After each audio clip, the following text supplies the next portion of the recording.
US President Donald Trump threatens the EU with 35% tariffs if $600 billion investment pledge is unfulfilled.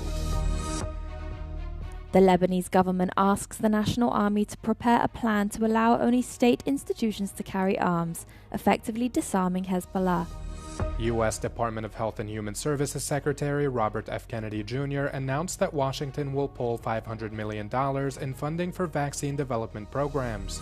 US President Donald Trump has warned that a controversial investment pledge forming part of the EU-US trade deal will need to be honored by the EU, or 35% blanket tariffs will be applied to the bloc.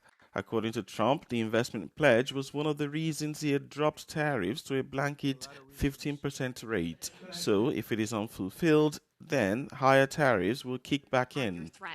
Speaking on Tuesday after being quizzed on the deal, Trump touted the U.S. position, which a White House fact sheet stated the agreement to include a pledge for the EU to invest $600 billion in the U.S. by the end of Trump's second term. But the EU Commission is unable to design and implement investments on behalf of the private sector. Last month, Trump and EU Commission President Ursula von der Leyen unveiled a preliminary trade deal featuring a 15% tariff on most imports from the EU. The deal also included commitments from Europe to purchase $750 billion worth of American energy, the details and modalities of which are yet to be unveiled.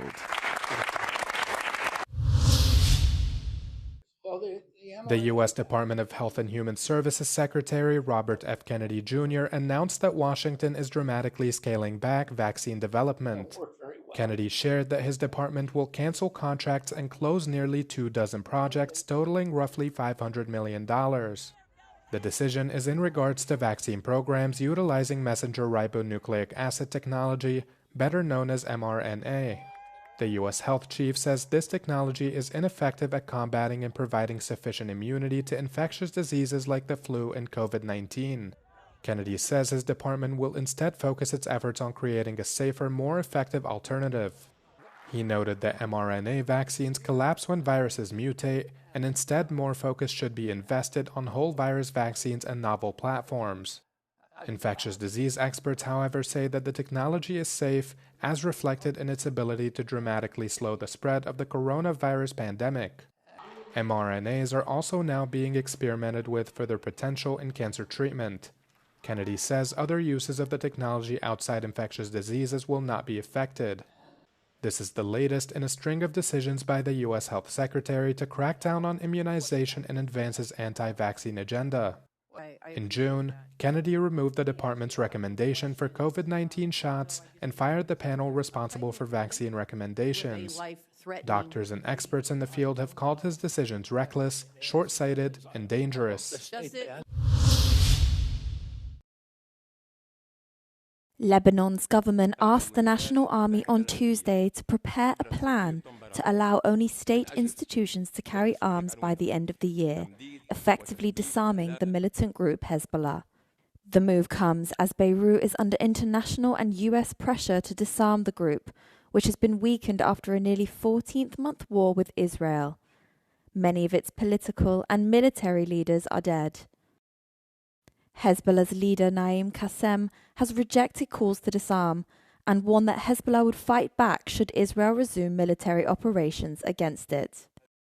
The Iran-backed group have called for Israel to withdraw from the 5 hills it controls within Lebanon and pause almost daily airstrikes that have killed or wounded hundreds of people. Israel's military has said the 5 locations in Lebanon provide vantage points or are located across from communities in northern Israel, where about 60,000 Israelis were displaced during the war.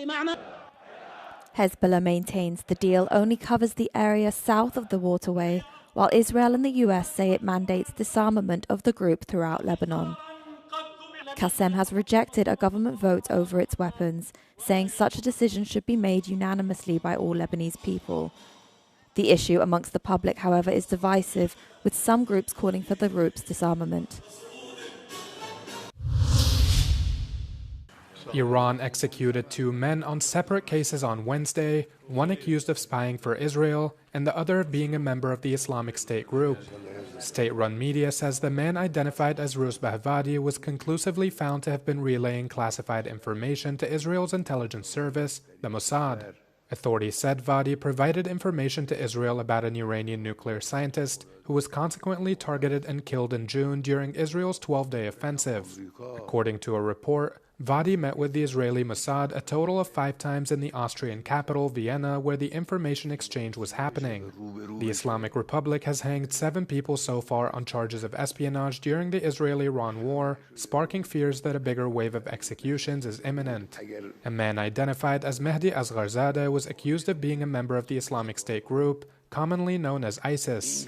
The man reportedly participated in military training in Syria and Iraq, where ISIS still has strongholds, before illegally entering Iran with a 4-member team. State media says Asgharzadeh's team was killed in a firefight with Iranian security forces, and he was arrested and convicted of plotting sabotage. Tehran says the sentences were upheld by Iran's Supreme Court, and that legal procedures were followed before executing both men. Lithuania has asked NATO for help to bolster its air defences after it revealed 2 Russian military drones flew into its territory from Belarus last month. The country's foreign minister said Wednesday he spoke with NATO Secretary-General Mark Rutte to discuss regional security. These talks come after Lithuania revealed 1 drone had crossed into the country on the 28th of July. The device was reportedly carrying explosives. Apžiūrėjus įrenginį buvo nustatyta, kad jis gabeno sprogstamąjį užtaisą, kurį Lietuvos kariuomenės specialistai sėkmingai neutralizavo įvykio vietoje. Nukenksminus sprogstamąjį užtaisą, skraidyklės dalys buvo išgabentos įvairiems tyrimams atlikti. Lithuania's defense minister said the drone was likely directed by Russia towards Kyiv, but became disorientated by Ukraine's defences. It likely entered Lithuanian territory unintentionally, he said. It's not the first time Russian-made drones have crossed into Lithuania from Belarus. Lithuania, which also borders Russia's Kaliningrad enclave, has committed to a defence spending hike in the face of Russia's aggression in Ukraine. Electoral authorities in Bosnia on Wednesday stripped Bosnian Serb leader Milorad Dodik of his presidency and called snap elections to fill the vacated position within 90 days. The decision comes after a state-level appeals chamber upheld a verdict sentencing Dodik to 1 year in prison and a 6-year ban from politics. The latest development leaves a blow for the Bosnian Serb leader, who vowed to stay in office and appeal the Central Electoral Committee's decision. It also adds a new twist to the event of late February, when a ruling by a Sarajevo-based court triggered a prolonged high-tension political crisis in the Western Balkan country. Dodik was sentenced by the court in February for going against the decisions of the country's international peace envoy. The Central Electoral Committee had to open the procedure under electoral law to remove him from office. Dodik has attempted to rally all Bosnian Serb political actors to stand behind him. However, the opposition parties have largely refused to do so. At least 1 person has died in a massive wildfire still burning with intensity in southern France as firefighters continue to battle the flames on Wednesday. While 1 person has been reported missing, others watched helplessly as their homes were engulfed by the flames.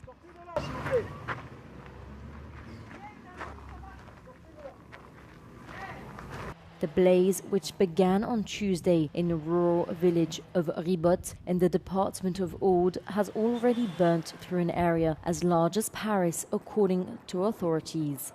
An elderly woman died in her home, while 9 others have been injured, including 7 firefighters, according to authorities.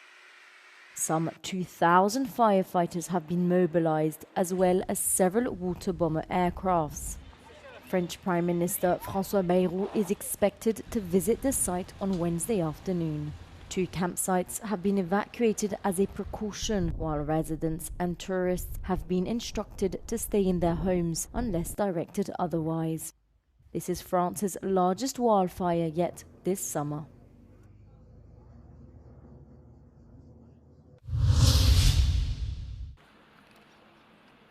China is experiencing an alarming outbreak of chikungunya, a mosquito-borne infection, with thousands of cases reported in the south. Chinese authorities said an imported case triggered local transmission in July, but did not specify where the infection originated. To prevent further spread of the disease, authorities are focused on eliminating mosquito breeding grounds and stagnant water. Residents are urged to remove stagnant water from their homes, including from flower pots and spare bottles, or face steep fines. In the city of Foshan, officials also released thousands of mosquito-eating fish into lakes and other water bodies. The UK's advertising watchdog has banned 2 advertisements issued by Zara for featuring models that appeared unhealthily thin. The ASA said the ads released in May were socially irresponsible and ordered Zara to not use them again. One picture shows a model wearing an oversized white shirt with her collarbones clearly visible. According to the watchdog, a shadow effect was used in another image to make the model's legs appear thinner and out of proportion to her overall body. Zara said it removed the images from its campaigns and denied reports that the images had been modified beyond standard editing. The fashion giant released a statement saying it was committed to responsible content and followed strict guidelines in the selection of models and images.